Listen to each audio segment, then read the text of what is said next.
ನಮಸ್ಕಾರ ವೀಕ್ಷಕರೇ. ಸುಯ್ಯನೆ ಬೀಸುವ ಆಷಾಢದ ಗಾಳಿ, ಎತ್ತ ನೋಡಿದ ರತ್ತ, ಕಣ್ಣು ಹಾಯಿಸಿದಷ್ಟು ಕಾಣುವ ಹಸಿರು. ರಾಗಿ ಜೋಳದ ಹೊಲಗಳು, ದ್ರಾಕ್ಷಿ, ಮಾವು, ದಾಳಿಂಬೆ, ಹಾಗಲಕಾಯಿ, ಟೊಮೊಟೊ, ಹೀಗೆ ಹಣ್ಣು ತರಕಾರಿ ಬೆಳೆಯುವ ತೋಟಗಳು, ಹಲಸು, ಚಕ್ಕೋತ, ನೇರಳೆ, ಅರಳಿ, ಬೇಲ ಮುಂತಾದ ಮರಗಳು. ಈ ದೃಶ್ಯಗಳು ನಮಗೆ ಕಂಡುಬಂದಿದ್ದು ಚನ್ನರಾಯಪಟ್ಟಣ ಹೋಬಳಿಯ 13 ಹಳ್ಳಿಗಳ ಹೊಲಗಳಲ್ಲಿ.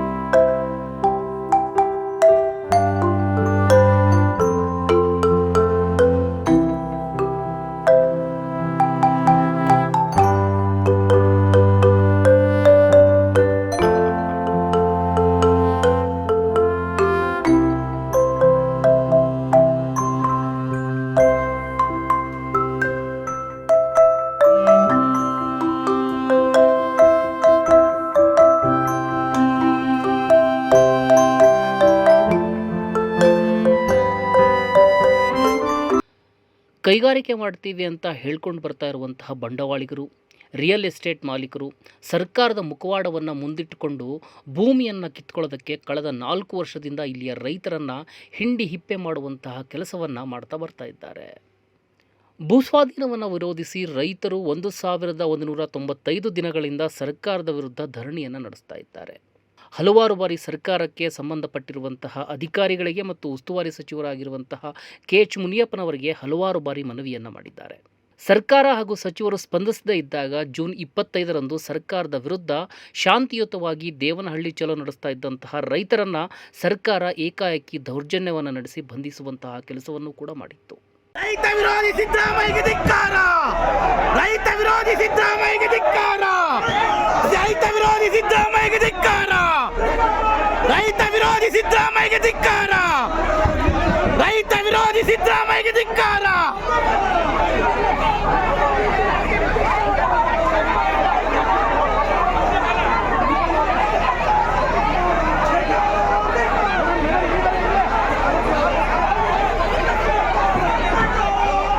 ರೈತ ವಿರೋಧಿ ಸಿದ್ದರಾಮಯ್ಯಗೆ ಧಿಕ್ಕಾರ!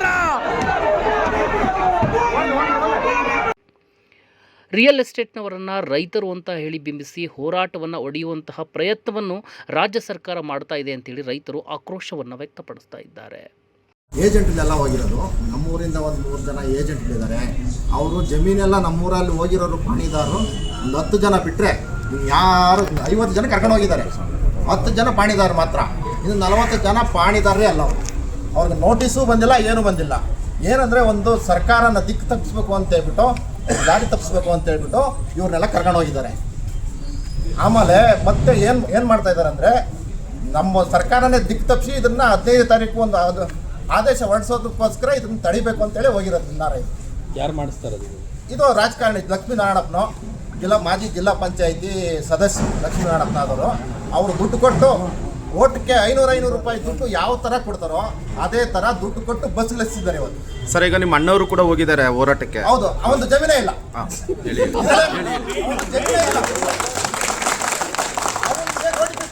ನೋಟಿಫಿಕೇಶನ್ ಆಗೇ ಇಲ್ಲ. ಅವನಿಗೆ ತೋರಿಸಿ, ನೋಟಿಫಿಕೇಶನ್ ಆಗಿದೆ ತೋರಿಸಿ, ಒಂದು ಪಾಡಿ ತೋರ್ಸಕ್ಕೆ ಹೇಳಿ. ಖಾತೆದಾರರೇ ಅಲ್ಲ ಅವನು. ಗ್ರಾಮ ಪಂಚಾಯತಿ ಮೆಂಬರ್ ಆಗಿರ್ಬೋದು, ಅವನು ರಿಯಲ್ ಎಸ್ಟೇಟ್ ತಂದೆ ಅಷ್ಟೇ ಹೇಳೋದು. ಇನ್ನೇನು ಹೇಳೋಕ್ಕಾಗಲ್ಲ. ಅಂಥವರೆಲ್ಲ ಹೋದ್ರೆ ಹೆಂಗೆ, ಏನು ಪ್ರಯೋಜನ? ನಿಜವಾದ ಹೋರಾಟಗಾರರು ನಾವೆಲ್ಲ ಇಲ್ಲಿದ್ದೀವಿ, ನಮ್ಮವ್ರ ರೈತರೆಲ್ಲ ಇಲ್ಲಿದ್ದೀವಿ. ನಮ್ಮಕ್ಕೆ ಹೋರಾಟ ಜಯ ಸಿಕ್ಬೇಕು, ಅದ್ರ ದಾರಿ ತಪ್ಸಕ್ಕೆ ಮಾತ್ರ ಇವ್ರು ಹೋಗಿದ್ದಾರೆ. ಏನೇ ಮಾಡಿ ಜಯ ಸಿಕ್ಲೇಬಾರ್ದು ಇವ್ರಿಗೆ ಅಂತ ದಾರಿ ತಪ್ಪಿಸೋಕ್ಕೆ, ಮುಖ್ಯಮಂತ್ರಿ ದಾರಿ ತಪ್ಪಿಸೋಕ್ಕೆ. ಆಮೇಲೆ ಇದರಲ್ಲಿ ಎಂ ಬಿ ಪಾಟೀಲ್ ಮಗ, ಆಮೇಲೆ SLO ಭೂಸ್ವಾಧೀನ ಅಧಿಕಾರಿ ಅವರೆಲ್ಲ ದುಡ್ಡು ಕೊಟ್ಟು ಕರ್ಕೊಂಡು ಹೋಗಿರೋದು. ನೆನ್ನೆಲ್ಲ ದುಡ್ಡು ಹಂಚಿಕೆ ಆಗಿದೆ. ದುಡ್ಡು ಹಂಚಿಕೆ ಆಗಿ ನೀವೆಲ್ಲರಿಗೂ 500 ರೂಪಾಯಿ ಕೊಟ್ಟು ಪಾಣಿ ಇರಲಿ ಇಲ್ದ ಹೋಗ್ಲಿ ಎಲ್ಲರೂ ದುಡ್ಡು ಕೊಟ್ಟು ಕರ್ಕೊಂಡು ಬರಲೇಬೇಕು ಅಂತ ಒಂದು ಆದೇಶ ಕೊಟ್ಟು ಕರ್ಕೊಂಡು ಹೋಗಿದ್ದಾರೆ. ಇದು ಸತ್ಯವಾದ ಮಾತು. ಬಸ್ ಚಾರ್ಜ್ ಒಂದು ಫ್ರೀ ಮಾಡಕ್ಕಯ್ಯಪ್ಪನ ಮಂತ್ರಿ ಅಲ್ಲೇನಪ್ಪ, ಯಾವ್ದೋ 2,000 ಹೆಂಗಸರ್ಗೆ ಹಾಕ್ಬಿಡ್ತೀನಿ ಅಂತ ಹೇಳ್ಬಿಟ್ಟು ಆಗಕ್ಕೆ ಮಂತ್ರಿ ಇದು ತೀರ್ಮಾನ ಮಾಡಕ್ಕೆ ಮಂತ್ರಿ ಅಲ್ವಾ ಅಯ್ಯಪ್ಪನ ಹೇಳೋದಂಗಂತ ನಾನು ಹೇಳ್ತೀನಿ. ನಮ್ಮದು 2 ಎಕರೆ ಭೂಮಿಯನ್ನು ಸರ್ಕಾರ ಕೇಳ್ತಿದೆ. ನಾವು ಭೂಮಿಯನ್ನು ಯಾರಿಗೂ ಕೊಡೋದಿಲ್ಲ, ಪ್ರಾಣ ಬಿಡ್ತೀವಿ ಹೊರತು ಭೂಮಿಯನ್ನು ಬಿಡೋದಿಲ್ಲ ಅಂತೇಳಿ ಇಲ್ಲಿನ ರೈತ ಮಹಿಳೆಯರು ಆಕ್ರೋಶವನ್ನು ಹೊರಹಾಕ್ತಾ ಇದ್ದಾರೆ. ನಮ್ಮದು ಚನ್ನರಾಯಪಟ್ಟಣ, ನಮ್ಮದು 2 ಎಕರೆ ಜಮೀನು ಹೋಗುತ್ತೆ. ನಾವು ಇದರಲ್ಲಿ 2 ಎಕರೆ ಒಳಗಡೆ ತೊಂಡೆ ಗಿಡ 1 ಎಕರೆ ಮಾಡಿದ್ದೀವಿ, ದ್ರಾಕ್ಷಿ ಇದೆ ನಮ್ಮದು.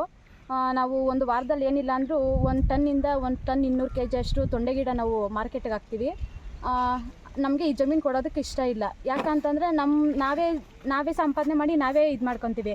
KDB ಅವ್ರಿಗೆ ಕೊಟ್ಟು ನಾವು ಅಲ್ಲಿ ಸೆಕ್ಯೂರಿಟಿ ಕೆಲಸ ಅದು ಮಾಡೋಕ್ಕೆ ನಮ್ಗೆ ಇಷ್ಟ ಇಲ್ಲ. ನಾವು ಕೆಲಸ ಮಾಡ್ತೀವಿ, ನಾವೇ ದುಡಿತೀವಿ. ಬೇರೆ ಯಾರಾದರೂ 1-2-3 ಜನ ಕೆಲಸನೂ ನಮ್ಮ ತೋಟದಲ್ಲಿ ಕೆಲಸ ಮಾಡ್ತಾರೆ. ಹಾಗಾಗಿ ನಮ್ಮ KDB ಅವ್ರಿಗೆ ಕೊಡೋಕ್ಕೆ ಇಷ್ಟ ಇಲ್ಲ. KH ಮುನಿಯಪ್ಪನು MB ಪಾಟೀಲ್ ಹಠ ಹಿಡ್ಬಿಟ್ಟವ್ರೆ, ಏನು ಈ ಜಮೀನು ನಮಗೆ ಬೇಕೇ ಬೇಕು ಅಂತಂತಂತೇಳ್ಬಿಟ್ಟು. ಹಾಗಾಗಿ ನಾವು ಕೊಡೋದಿಲ್ಲ ಸರ್. ಇದನ್ನು ಭೂಮಿ ಅಂತೂ ಬಿಡೋದಿಲ್ಲ, ಪ್ರಾಣ ಬೇಕಾದ್ರೂ ಕೊಡ್ತೀವಿ, ಭೂಮಿ ಅಂತೂ ಬಿಡೋದಿಲ್ಲ. ಇನ್ನು 3.5 ವರ್ಷ ಸತತವಾಗಿ ಹೋರಾಟ ಮಾಡ್ಕೊಂಬಂದಿದ್ದೀವಿ. ಇನ್ನು ಭೂಮಿ ಬಿಡೋ ತನಕ ನಾವು ಧರಣಿ ಅಂತೂ ಇದು ಮಾಡೋದಿಲ್ಲ. ಜಮೀನು ಬೇಕು ನಮಗೆ. ಈಗ ಈ ಪಾಟಿ ಕಷ್ಟ, ಜಮೀನು ಒಳಗಡೆ ಬೆಳಗ್ಗೆ ಎದ್ದು ಬರಬೇಕು, ಹಿಂಗೆಲ್ಲ ಕಷ್ಟ ಬೀಳಬೇಕು, ಅಡುಗೆ ಮಾಡಬೇಕು, ಮನೆಗೆ ಹೋಗಿ. ಈಗ ಒಂದಷ್ಟು ದುಡ್ಡು ಕೊಡ್ತೀವಿ ಚೆನ್ನಾಗಿ, ಅದನ್ನು ತಗೊಂಡು ವ್ಯಾಪಾರ ಮಾಡ್ಕೊಳ್ಳಿ ಅಂತ ಅವ್ರು ಹೇಳ್ತಾರೆ. ಅದು ಸಲೀಸಾಗಿರ್ತದಲ್ಲ ಈ ಶ್ರಮ. ಬೇಡ ಮೇಡಮ್, ನಮಗೆ ಅವ್ರು ಏನು ಕೆಲಸ ಕೊಡ್ತಾರಲ್ಲ KDB ಒಳಗಡೆ ಸೆಕ್ಯೂರಿಟಿ ಕೆಲಸ ಕೊಡ್ತಾರೆ, ಇಲ್ಲ ವಾಶ್ರೂಮ್ ತೊಳೆಯೋ ಕೆಲಸ ಕೊಡ್ತಾರೆ. ಅಲ್ಲಿ ಬೆಳಗ್ಗೆ ನಾವು 8 ಗಂಟೆಗೆ ಹೋದರೆ ಸಾಯಂಕಾಲ 5 ಗಂಟೆ 6 ಗಂಟೆ ತನಕ ಕೆಲಸ ಮಾಡಬೇಕು. ನಮ್ಮ ತೋಟದೊಳಗಡೆ ಆದರೆ ಬೆಳಗ್ಗೆ ಸ್ಕೂಲಿಗೆ ಕಳಿಸ್ತೀವಿ, ನಮ್ಮ ತೋಟದೊಳಗಡೆ ಕೆಲಸ ಮಾಡ್ತೀವಿ, ಬೇರೆ ಜನಕ್ಕೂ ಕೆಲಸ ಕೊಡ್ತೀವಿ. ಎಷ್ಟು ಆಹಾರ, ತರಕಾರಿ, ಹಣ್ಣು, ಹಂಪಲು ಎಲ್ಲ ಇದು ಮಾಡ್ತೀವಿ, ರೇಷ್ಮೆ, ಹಸು ಎಲ್ಲ ಸಾಕೊಂಡು ಇದು ಮಾಡ್ತೀವಿ. ಅವ್ರ ಕೈಲಿ ಕಡೆ ನಾವೇ ಕೆಲಸ ಮಾಡ್ಬೇಕು. ಅವ್ರು ಕೊಡೋ ದುಡ್ಡು ನಮ್ಮ ಹತ್ರ ಎಷ್ಟು ದಿವಸ ಇರುತ್ತೆ ಹೇಳ್ರಿ? ಕೂತುಣ್ಣುವಷ್ಟು ನಾವು ದುಡ್ಡು ಕೊಡ್ತೀವಿ, ಅವ್ರೇನು ಶ್ರಮ ಪಡಬೇಕು ನಮ್ಮ ಭೂಮಿಯಲ್ಲೇ ನಾವು ಅವ್ರು ಕೊಡೋ ಅಷ್ಟು ದುಡ್ಡು ನಾವು ಸಂಪಾದನೆ ಮಾಡ್ಕೊಂಡು ತಿಂತೀವಿ. ನಮ್ಗೆ ಅವ್ರು ಕೊಡೋ ದುಡ್ಡು ಬೇಡ, ನಮ್ಗೆ ಜಮೀನು ಬೇಕಷ್ಟೇ. ಅವ್ರು ಕೊಡೋ ದುಡ್ಡು ಎಲ್ಲಿ ತನಕ ಇರುತ್ತೆ ಹೇಳಿ? ಈಗ ಒಂದು ಪಕ್ಷ ಅವರು ಒಳ್ಳೆ ಕಾರ್ಗಿರ್ ತಗೊಂಡು ಬರಡು ಭೂಮಿ ಇಲ್ವಾ ಮೇಡಮ್, ಅಲ್ಲಿ ತಗೊಂಡು ಹೋಗಿ ಅವ್ರು ಇಂಡಸ್ಟ್ರಿಯಲ್ ಮಾಡಿ ಬಿಡ್ರಿ. ನಮ್ಮ ಫಲವತ್ತಾದ ಕೃಷಿ ಭೂಮಿ ಯಾಕೆ ಬೇಕು?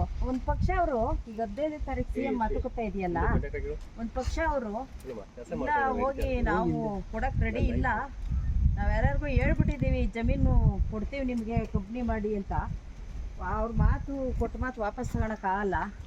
ಹಂಗಾಗಿ ನೀವು ಏನು KH ಮುನಿಯಪ್ಪನು, ಸಿದ್ದರಾಮಯ್ಯನು, MB ಪಾಟೀಲ್ ಏನು ಅವ್ರ ಆಸ್ತಿ ಏನೇನು ಕೊಡ್ತಾರೆ? ಅವ್ರು ಮಾಡ್ಕೊಂಡಿಲ್ಲ, ಅವ್ರ ಆಸ್ತಿನ ಕೊಡ್ಲಿ ಬಿಡ್ರಿ ಮೇಡಮ್. ನಮ್ಮ ಆಸ್ತಿ ಇರೋದು ನಮ್ಮ ಹತ್ರ ಮಾಡ್ಕೊಂಡಿರೋದು 1 ಎಕರೆ, ಅರ್ಧ ಎಕರೆ, 2 ಎಕರೆ ಅಷ್ಟೇ. ಜಾಸ್ತಿ 5 ಎಕರೆ 10 ಎಕರೆ ಮಾಡ್ಕೊಂಡಿರೋರು ಯಾರೂ ಇಲ್ಲ ಇಲ್ಲಿ. ಜಾಸ್ತಿ KH ಮುನಿಯಪ್ಪಂದಾಗ ಬೇಜಾನ್ ಆಸ್ತಿ ಮಾಡೋನೆ, MB ಪಾಟೀಲ್ ಹತ್ರ ಬೇಜಾನ್ ಆಸ್ತಿ ಐತೆ. ಅವ್ರು ಇದ್ರೊಳಗಡೆ ಹೋಗಿ ಫ್ಯಾಕ್ಟ್ರಿಗಳು ಮಾಡಲಿ, ಅವರು ಬೇರೆಯವ್ರಿಗೆ ಕೆಲಸ ಕೊಡಲಿ.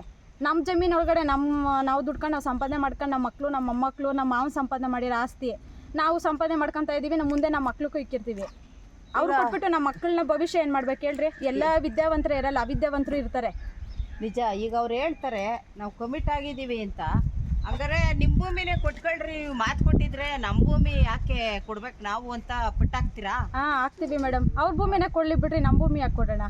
ಅವ್ರು ಹೇಳೋರ ತಾನೇ, ಅವ್ರು ಯಾರಿಗೋ ಕಮಿಟ್ ಮಾಡಲ್ಲ. ಏನು ಏರೋಪ್ಲೇಸಸ್ ಪಾರ್ಕ್ಗೆ ಹೇಳೋರಲ್ಲ, ಅವರೇ ಮಾಡ್ಕೊಂಡಿರೋ ಆಸ್ತಿ, MB ಪಾಟೀಲ್ ಆಸ್ತಿ, KH ಮುನಿಯಪ್ಪನ ಆಸ್ತಿ ಅವರೇ ಕೊಡ್ಲಿ ಬಿಡ್ರಿ, ನಮ್ಮ ಆಸ್ತಿನ ಯಾಕೆ ಕೊಡಬೇಕು? ಅದು ಸರಿ. ಈಗ ಅವ್ರು ಬಲ ಪ್ರಯೋಗ ಮಾಡ್ತಾರೆ, ಪೊಲೀಸ್ ತತ್ತಾರೆ.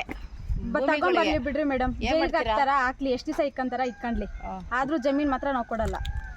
ಏನು ಅವಾಗ ನೀವು ಅಪ್ಲೈ ಮಾಡಲ್ಲ, ಸ್ಟೇಷನ್ಗೆ ಇಕ್ಲಿ, ಜಮೀನ್ ಇದ್ರೊಳಗಡೆ ಇಕ್ಲಿ, ನಾವು ಮತ್ತೆ ಜಮೀನ್ ಅಂತೂ ಕೊಡೋದೇ ಇಲ್ಲ. ಏನು ಆಕ್ಷನ್ ಮಾಡ್ತೀರಾ ಅವಾಗ ಅವ್ರು ಬಂದಾಗ? ಅವ್ರು ಹೆಂಗಸರು ನೀವು ಮನೆಯವರೆಲ್ಲ ಸೇರ್ಕೊಂಡು ಪರ್ಕೆ ತಗೊಂಡು ಹೊಡಿತೀರಿ ಮೇಡಮ್. ನಮ್ಮ ಜಮೀನಾಗ ಬಂದವ್ರು ಅಂದ್ರೆ ಅವರು ಎಲ್ಲ ಈ ಕೆಲಸ ಮಾಡ್ತಿರೋ ಧೈರ್ಯ ಇದೆ. ಯಾಕಂದ್ರೆ 3 ವರ್ಷದಿಂದ ಸತತವಾಗಿ ನಾವು ಹೋರಾಟ ಮಾಡ್ಕೊಂಡ್ ಬಂದಿದ್ದೀವಿ. ಇನ್ನು ಹಿಂದಕ್ಕೆ ಮಾತೇ ಇಲ್ಲ. ನೀವು ಹೋರಾಟದಲ್ಲಿ ಭಾಗವಹಿಸ್ತಾ ಇದ್ದೀರಾ? ಸತತವಾಗಿ ಹೋರಾಟ ಭಾಗವಹಿಸ್ತೀವಿ. ಹೌದಾ? ಚಳವಳಿಗೆಲ್ಲ ಬಂದಿದ್ದೀರಾ? ಫ್ರೀಡಮ್ ಪಾರ್ಕ್ಗೆ ಬಂದಿದ್ದೀವಿ, ವಿಧಾನಸೌಧ ಇದು DC ಆಫೀಸ್ ಹತ್ರ ಎಲ್ಲದಕ್ಕೂ ಬಂದಿದ್ದೀವಿ ಮೇಡಮ್. ಪೊಲೀಸ್ನವ್ರನ್ನೆಲ್ಲ ನೋಡಿದ್ದೀರಾ? ಎಲ್ಲ ನೋಡಿದ್ದೀರಿ ಮೇಡಮ್. ಬಸ್ಸಿಗೆ ಎತ್ತಾಕೊಂಡು ಹೋಗಿರೋದು ನೋಡಿದ್ದೀರಿ. ಅವ್ರು ನಮ್ಮನ್ನ ಹೆಗ್ಡೆ ನಗರದಾಗ ಇಕ್ಕಿರೋದು ಗೊತ್ತು, ಕರ್ಕೊಂಬಂದು ಅವರೇ ಬಿಟ್ಟಿರೋದು ಗೊತ್ತು. ಪೊಲೀಸ್ನವ್ರು ಅಂದ್ರೆ ಭಯ ಇಲ್ಲ? ಏನಿಲ್ಲ ಮೇಡಮ್. ನೋಡಿದಿರ ತಾನೆ ಹೆಂಗೆ ಅವ್ರೆ ಸೈಜು ಲಾಟಿ ಎಲ್ಲ ನೋಡಿದ್ದೀರಿ ಮೇಡಮ್. ಹಾ. ಅವರು ನಮ್ಮ ಥರನೇ. ಹಾ. ಅವ್ರೇನು ತಿಂತಾರೆ ಮತ್ತೆ ಅವ್ರ ಜಮೀನೆಲ್ಲ KDB ಕೊಟ್ಬಿಟ್ರು ಏನು KDB ಒಳಗಡೆ ಇರೋ ಇದು ತಿಂತಾರೆ ಅವರು. ಏನು ಫ್ಯಾಕ್ಟ್ರಿಗಳಿಗೆ ಸಂಪಾದನೆ ಮಾಡೋ ಅಲ್ಲೇನೋ ತರಕಾರಿ ಏನೋ ಸಂಪಾದನೆ ಮಾಡ್ಕೊಡ್ತಾರ ಪೊಲೀಸ್ ಅವ್ರಕ. ನಾವು ಬೆಳೆಯೋದು ತಾನೇ ಅವರು ತಿನ್ನೋದು. ಮಿಷಿನರಿ ಐಟಮ್ಸ್ ತಿಂತಾರೆ. ನಾವು ಪೊಲೀಸ್ ಅವರು ರಾಜಕಾರಣಿಗಳಿಗನೆಲ್ಲ ನಾವು ಬೆಳೆದಿದ್ರೆ ನಾವು ಬೆಳ್ಕೊಟ್ರೆ ಅವ್ರು ತಿಂತಾರೆ. ಈಗ ಏನು ತಿಂತಾರೆ ಅವರು? ನಂದೊಂದು ಮಾತು ಸುಮ್ಮನೆ ಹಿಂಗೆ ಕೇಳ್ತೀನಿ. ನಿಮ್ಮ ವಯಸ್ಸಿನವರೆಲ್ಲ ಈಗ ಪಟ್ಟಣದೊಳಗಡೆ ಊರಿಂದ ಆಚೆ ಹಳ್ಳಿಯಿಂದ ಆಚೆ ಏನೋ ಅಷ್ಟೋ ಓದ್ಕೊಂಡು ಸಣ್ಣ ಪುಟ್ಟ ಕೆಲಸ ಮಾಡಿಕೊಂಡು ಬೆಳಗ್ಗೆ ಎದ್ರೆ ಡ್ರೆಸ್ ಮಾಡಿಕೊಂಡು ಲಿಪ್ಸ್ಟಿಕ್ ಹಾಕ್ಕೊಂಡು ಸ್ಟೈಲಾಗಿ ಬ್ಯಾಗ್ ಹಾಕ್ಕೊಂಡು ಎಲ್ಲ ಫ್ಯಾಕ್ಟ್ರಿಗಳ್ಗೆ ಹೋಗಿ ತಿಂಗಳು ಸಂಬಳ ತಗೊಂಡು ಬರ್ತಾರೆ. ಅವರು ನೋಡಿರಿ ನಿಮಗೆ ನಾವು ಹಿಂಗೆ ಕೆಲಸ ಮಾಡ್ಬೇಕು ಸಾಕಪ್ಪ ಅನ್ಸಲ್ವಾ? ಇಲ್ಲ ಮೇಡಮ್, ನಮ್ಗಿದೇ ಸಾಕು. ನಮ್ಗೆ ಯಾವ ಲಿಫ್ಟಿಕ್ಕು ಯಾವ ಇದು ಬೇಡ. ನಮ್ಮ ಭೂಮಿ ಒಳಗಡೆ ದುಡಿತೀವಿ, ಸಂಪಾದನೆ ಮಾಡ್ಕೊಂಡು ಇದು ಮಾಡ್ಕೊತೀವಿ. ನಮ್ಮ ಬೇರೆ ಅವ್ರು ಕೊಡೋ 10-15 ಸಾವಿರ ರೂಪಾಯಿ ತಿಂಗಳೆಲ್ಲ ನಾವು ಕೆಲಸ ಮಾಡೋದು. ಅವ್ರು ಕೊಡೋದು ನಮ್ಗೆ 15,000 ಇಲ್ಲ 20,000 ಕೊಡ್ತಾರೆ. ನಾವು ವಾರದೊಳಗಡೆ 20,000 ತೊಂಡೆಗಿಡದಾಗ ಸಂಪಾದನೆ ಮಾಡ್ತೀವಿ. ಈಗ ನೀವು ಸಿದ್ದರಾಮಯ್ಯನವರು ಈ ಜಾಗ ಎಲ್ಲ ಕೈಗಾರಿಕೆಗಳಿಗೆ ತಗೋಬೇಕು, ನೀವೆಲ್ಲ ಕೊಡಬೇಕು ಈ ಜಾಗ ಅಂತಾರಲ್ಲ, ಏನಂತೀರಿ ಇದಕ್ಕೆ ಸಂಬಂಧಪಟ್ಟಂತೆ? ಕೊಡೋದು ಬೇಡ ಅಂತ. ಏನೇನು ಬೆಳೆ ಬೆಳಿತೀರಿ ಇಲ್ಲಿ ನೀವು? ನಾವೇನು ತೊಂಡೆಕಾಯಿ, ಟೊಮೊಟ, ದಾಳಿಂಬೆ, ಸೊಪ್ಪು, ಸೋರೆಕಾಯಿ, ಸೌತೆಕಾಯಿ ಎಲ್ಲ ಬೆಳಿತೀವಿ. ಈ ಜಮೀನು ಅವ್ರು ಕೇಳಿದ್ರೆ ಬಿಡಕ್ಕೆ ತಯಾರಿದ್ರಿ ನೀವು? ತಯಾರಿಲ್ಲ. ಯಾಕೆ ಕೊಡಬೇಕು? ನಮ್ಮ ಜಮೀನು ಕೊಟ್ಟಾರೆ ನಮ್ಗೆ ಟೊಮೊಟೊ ಸಿಗುತ್ತಾ, ಸೌತೆಕಾಯಿ ಸಿಗ್ತೈತಾ? ಅವರೆಲ್ಲ ತಗೊಂತಾರೆ, ಫ್ಯಾಕ್ಟ್ರಿ ಮಾಡ್ಕೊಂತಾರೆ, ಅವ್ರು ಸಂಪಾದನೆ ಮಾಡ್ಕೊಂತಾರಲ್ಲ. ನಮ್ಗೆಲ್ಲಿಂದ ಬರ್ತಾ? ಜನರಿಗೆ ಅನ್ನವನ್ನು ನೀಡುವಂತಹ ನಮ್ಮ ಮೇಲೆ ಸರ್ಕಾರ ಯಾಕೆ ಹೀಗೆ ದಾಳಿಯನ್ನು ನಡೆಸ್ತಾ ಇದೆ, ಯಾಕೆ ನಮ್ಮ ಭೂಮಿಯನ್ನು ಕಿತ್ಕೊಳ್ತಾ ಇದೆ ಎನ್ನುವಂತಹ ಪ್ರಶ್ನೆಯನ್ನು ಅಲ್ಲಿಯ ರೈತರು ಮಾಡ್ತಾ ಇದ್ದಾರೆ. ಸೌತೆ ಗಿಡ, ಟೊಮೊಟೊ, ರೋಜು, ಶಾಮಂತಿಗೆ, ಚಕೋತ ಐತೆ, ಈ ಕಡೆ ಬೆಂಗಳೂರು ಬ್ಲೂ ದ್ರಾಕ್ಷಿ ಇದೆ. ಸೊ ಎಲ್ಲ ಪ್ರತಿಯೊಂದು ಬೆಳೆನೂ ಸೌತೆ ಇದೆ, ತೊಂಡೆ ಗಿಡ ಇದೆ. ಈ ಭಾಗದಲ್ಲಿ ಬೆಂಗಳೂರು ಬ್ಲೂನೇ 1,000 ಎಕರೆ ಸಿಗುತ್ತೇನೋ ಈ ಅಕ್ವರಿಗೆ ಹೋಗ್ತಾ ಇರೋದು ಭೂಮಿಯಲ್ಲಿ. ಗೌರ್ಮೆಂಟ್ ಕಣ್ಣಿಲ್ಲ. ಅದೇನೋ ಅವರು ರಾಜಕಾರಣ ಮಾಡ್ತಾ ಇದ್ದಾರೋ ಇಲ್ಲ ಉದ್ಯೋಗ ಅಂತಾರೆ. ನಾವು ಕೂಡ ಈಗ ಉದ್ಯೋಗದವ್ರು ಹೆಚ್ಚಿಗೆ ಕೊಡ್ತಾರೆ. ಆಹಾರ ಅಂದ್ರೂ ನಾವೇ ಕೊಡ್ತೀವಿ, ಉದ್ಯೋಗನೂ ನಾವೇ ಕೊಟ್ಟು ಇನ್ನು ಅದಕ್ಕಿಂತ ಕಂಪ್ನಿ ಖುಷಿ ಏನೈತೆ ಇಲ್ಲಿ? ಉದ್ಯೋಗ ನಾವು ಕೊಡ್ತಿದ್ದೀವಿ, ಇನ್ನು ಅದ್ರ ಮುಂದೆ ಏನು ಕೊಡ್ತಾ ಇದ್ದಾರೆ? ಅದರಲ್ಲಿ ಬ್ಲಾಕ್ ಅವ್ರಿಗೆ ಬಿಟ್ಟು ನಮಗೇನೋ ಸಿದ್ದರಾಮಯ್ಯನವ್ರು ಏನೋ ಆಶ್ವಾಸನೆ ಕೊಟ್ಟಿದ್ದಾರೆ. 15ನೇ ತಾರೀಕೇನೋ ನಮಗೇನೋ ಒಂದು ಇಷ್ಟು ದಿನ ಹೋರಾಟ ಮಾಡಿದ್ದಕ್ಕೇನೋ ಒಂದು ಪ್ರತಿಫಲ ಏನೋ ಕೊಡಿ ಅಂತ ಹೇಳಿದ್ದಾರೆ. ಅಂಥ ಟೈಮಲ್ಲಿ ನಮ್ಮ ಉಸ್ತುವಾರಿ ಮಿನಿಸ್ಟರ್ ಆದಂಥ ಮುನಿಯವರು ಅವ್ರ ಪಾರ್ಟಿ ನಮ್ಮ ಪಾರ್ಟಿನೇ ಅದು ಕೆಲಸ. ಅದರಲ್ಲಿ ಇರೋಂಥ ಸಣ್ಣ ಪುಟ್ಟ ಲೀವ್ಗಳನ್ನೆಲ್ಲ ಬಿಟ್ಟು ದಲ್ಲಾಳಿಗಳನ್ನ ರೆಡಿ ಮಾಡಿ ಮೊನ್ನೆ ಕಬ್ಬು ಪ್ರೆಸ್ ಮೀಟ್ ಮಾಡಿದ್ದಾರೆ. ಈ ಥರ ಎಲ್ಲ ಏನು ಮಾಡ್ಬೇಕು ಇವರೆಲ್ಲ? ಹಣ ಅನುಭವಸ್ಥರು ನಮ್ಮ ರಾಜಕಾರಣಿ ಕೋಲಾರದಿಂದ ಬಂದಂಥವ್ರನ್ನ ಆರಿಸಿ ಬಹುಮತ ಎಲ್ಲ ಕೊಟ್ವಿ. ಏನೋ ನಮ್ಮ ದಂಡಿ ಜಾಗ ಬಂದು ನಮ್ಗೆ ಆಶ್ವಾಸನೆ ಕೊಟ್ಟಿದ್ದರಿಂದ ನಾವು ಇಷ್ಟೆಲ್ಲ ಮಾಡಿದ್ರು ಇದೇ ಥರ ಮಾಡ್ತೀವಿ. ಈಗ ಈ ಭೂಮಿ ಕಳ್ಕೊಂಡ್ಮೇಲೆ ನಿಮ್ಗೆ ಬೇರೆ ಏನಾದರೂ ಉದ್ಯೋಗ ಇದೆಯಾ? ಈಗ ಕೃಷಿ ಬಿಟ್ಟು ಬೇರೆ ಏನು ಗೊತ್ತಿಲ್ಲ ನಮಗೆಲ್ಲ. ನಾನು 8th ಓದಿದ್ದೀನಿ, ನಮ್ಮ ಅಣ್ಣರೊಬ್ಬರು 7th ಓದಿದ್ದಾರೆ. ನಮ್ಮ ಮನೇಲೆ ಒಂದು 2-3 ಡಿಗ್ರಿ ಮಾಡಿದ್ದಾರೆ ಅಷ್ಟೇ. ಮಿಕ್ದವರೆಲ್ಲ SLC, 9th PUC ಇಷ್ಟರಲ್ಲೇ ಇದೆ. ಎಲ್ಲ ಏನು ಉದ್ಯೋಗ ಕೊಡ್ತಾರೆ ಇವರು? ನಮ್ಮ ಮನೇಲಿ ಇದ್ದಾರೆ ಏನೋ ಡಿಗ್ರಿ ಮಾಡಿದ್ರು. ಮಿಕ್ದವ್ರಿಗೆಲ್ಲ ಜೀವನಿಗೆ ಏನು ಮಾಡ್ತಾರೆ? ಎಲ್ಲ ನಾವು ಇದರಲ್ಲೇ ರಾಗಿ, ಭತ್ತ, ಮತ್ತೊಂದು ಎಲ್ಲ ನಾವೇ ಬೆಳ್ಕೊಂತೀವಿ. ಇಲ್ಲದಿದ್ದು ನಾವು ಕೊಂಡ್ಕೊಂಡು ತಿಂತೀವಿ. ಏನೋ ಎಲ್ಲ ಪ್ರತಿಯೊಂದು ಬೆಳೆಯೋಕ್ಕಾಗೋದಿಲ್ಲ. ಅಂಥದ್ರಲ್ಲಿ ಇವರು ಉದ್ಯೋಗ ಇಲ್ಲಿ ಕೊಡ್ತಾರೆ. ಅವ್ರಿಗೆಲ್ಲ ಎಜುಕೇಷನ್ ಮಾಡಿರೋ ಕೊಡ್ತಾರೆ. ಅದು ಮಿಕ್ಕಿದವ್ರಿಗೆಲ್ಲ ಇಲ್ಲಿ ಉದ್ಯೋಗ ಕೊಡ್ತಾರೆ. ಈ ಭೂಮಿ ಬೇಕೇ ಬೇಕು ಅಂತ ಹೊರಟಾರಲ್ಲ ಸಿದ್ದರಾಮಯ್ಯನವರು, ಅವ್ರಿಗೆ ಅಂತಿಮವಾಗಿ ನೀವು ಏನು ಹೇಳಕ್ಕೆ ಬಯಸ್ತೀರಿ? ನಾವು ಭೂಮಿ ಬಿಡೋಕೆ ರೆಡಿ ಇಲ್ಲ ಸರ್. ನಮ್ಮ ತಾಯಿನ ಕಳ್ಕೊಂಗೆ ಆಗುತ್ತೆ. ಭೂಮಿನ ಕಳ್ಕೊಂಡ್ರೆ ನಮ್ಮ ಜೀವನನೇ ಇಲ್ಲ. ಆಹಾರ ಆಗ್ಬೋದು, ನಮ್ಮ ಮಕ್ಕಳು ಮರಿಗೆ ಎಜುಕೇಷನ್ ಕೊಡೋಕ್ಕಾಗಬೇಕು. ಯಾವುದೇ ಒಂದು ಸ್ಕೂಲಿಗೆ ಸೇರಿಸ್ಬೇಕು ಅಂತ ಎಲ್ಲ ಖಾಸಗೀಕರಣ ಮಾಡಿದ್ದಾರೆ. ಈ ರಾಜಕಾರಣ ಏನಿಲ್ಲ, ಗೌರ್ಮೆಂಟ್ ಟೆಂಡರಲ್ಲಿ ಏನೂ ಇಲ್ಲ. ಯಾವುದೋ ಪೊಲೀಸ್ ಸ್ಟೇಷನು ರವಿ 2 ಮಾಡಿದ್ದಾರೆ. ಇನ್ನೆಲ್ಲ ಖಾಸಗೀಕರಣ ಮಾಡಿದ್ದಾರೆ. ಎಲ್ಲ ಇದ್ದಾವೆ, ಕಾಲೇಜು, ಸ್ಕೂಲು, ಇನ್ನೊಂದು ಮತ್ತೊಂದು. ಈಗ ನಾವು ಅಡ್ಮಿಷನ್ ಮಾಡ್ಬೇಕಂದ್ರೆ ಖನಿಜ ಇದು ನನ್ನ ಮಗನ ಓದ್ವಿ PUC ಮುಗಿಸಿದ್ದ. ಇಲ್ಲಿ ಚಾಣಕ್ಯ ಯೂನಿವರ್ಸಿಟಿಗೆ ಅಡ್ಮಿಷನ್ ಮಾಡ್ಸೋಣ ಹೋದರೆ ಅವ್ರು ಇದೇ ಕೊಡೋಲ್ಲ ಅಂದರು ಹಳ್ಳಿ ಕಡೆಯವ್ರಿಗೆ. ತಿರ್ಗಿ ಆಮೇಲೆ 2 ಲಕ್ಷ 3 ಲಕ್ಷ ಕೇಳ್ತಾರೆ ಡೊನೇಷನ್. ಹೆಂಗೆ ನಾವು ಅವ್ರು ಅಲ್ಲಿ ಓದಿಸೋದು ಹೆಂಗೆ? ಭೂಮಿನೂ ಇಟ್ಕೊಂಡ್ಬಿಟ್ಟು ನಮಗೆ ಉದ್ಯೋಗನೂ ಇರೋಲ್ಲ. ಅವ್ರು ಕೊಡೋ ದುಡ್ಡು ಎಷ್ಟು ದಿನ ಇರುತ್ತೆ? ಎಲ್ಲ 2-3 ಒಳಗಡೆ ಎಲ್ಲ ಖಾಲಿ ಮಾಡ್ತಾರೆ. ಈಗಿನ ಮಕ್ಕಳು, ಈಗಿನ ಟೀಚರು, ಈಗಿನ ಮೊಬೈಲು ಬಂದೈತಲ್ಲ, ಪ್ರತಿಯೊಂದು ಒಬ್ಬೊಬ್ಬರ ಕೈಯಲ್ಲೂ ಒಂದೊಂದು ಮೊಬೈಲ್ ಇದೆ. ಕರೆಕ್ಟಾಗಿ 3 ತಿಂಗಳಿಗೆ ಹಾಕಬೇಕು 800 ರೂಪಾಯಿ 900 ಹಿಂಗಾಗೈತಿ ಈಗ. ಖರ್ಚು ಸಿಕ್ಕಾಪಟ್ಟೆ ಜಾಸ್ತಿ ಆಗ್ತಾಯಿದೆ. ಈಗಿನ ಕಾಲದ ಅಪ್ಡೇಟ್ ಆಗೋಕ್ಕೆ ಜನ ಸಿಕ್ಕಾಪಟ್ಟೆ ಕಷ್ಟ ಇದೆ. ಏನು ಮಾಡೋದು, ಗೌರ್ಮೆಂಟ್ ಜನರಿಂದನೇ ಅವ್ರಿಗೆ ಮಾನವೀಯತೆ ಇಲ್ಲ. ನೋಡೋಣ ಏನು ಮಾಡ್ತಾರೆ. ಭೂಮಿ ಬಿಡಲ್ಲ ನಾವು. ಅವರು ಇನ್ನಷ್ಟು ಇದು ಮಾಡಲಿ, ಶತಾಯಗತಾಯ ನಾವು ಭೂಮಿ ಬಿಡೋಕ್ಕಂತೂ ರೆಡಿ ಇಲ್ಲ. ಕಳೆದ 4 ವರ್ಷದಿಂದ ಹೋರಾಟವನ್ನು ನಡೆಸ್ತಾ ಇರುವಂತಹ ರೈತರ ಭೂಮಿಯನ್ನು ಸ್ವಾಧೀನ ಮಾಡಿಕೊಳ್ಳದೆ ಅವರಿಗೆ ಉಳುಮೆ ಮಾಡಲು ರಾಜ್ಯ ಸರ್ಕಾರ ಮುಂದಾಗಬೇಕಾಗಿದೆ. ಅನ್ನದಾತರ ಬದುಕಿನೊಟ್ಟಿಗೆ ಚೆಲ್ಲಾಟವನ್ನಾಡಿದಂತಹ ಸರ್ಕಾರಗಳು ಉಳಿದಿಲ್ಲ ಎನ್ನುವಂಥದ್ದನ್ನು ಮುಖ್ಯಮಂತ್ರಿ ಸಿದ್ದರಾಮಯ್ಯನವರು ಅರಿಯಬೇಕಿದೆ. ವಸ್ತುನಿಷ್ಠ ವಿಶ್ಲೇಷಣೆಗಾಗಿ ಜನಶಕ್ತಿ ಮೀಡಿಯಾ ನೋಡ್ತಾ ಇರಿ.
ಯಾಕೆಂದ್ರೆ ಇವರು ರೈತರೆಲ್ಲ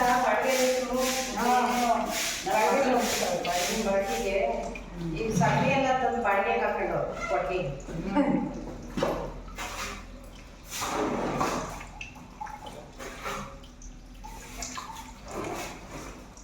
ಅವ್ರು ಕೇಳೋದು ಗೊತ್ತಿಲ್ಲ ಅಲ್ವಾ. ಈಗ ಬಂದ್ ಮಾಡಿದ್ರೆ ಒಂದು ಕೆಲಸ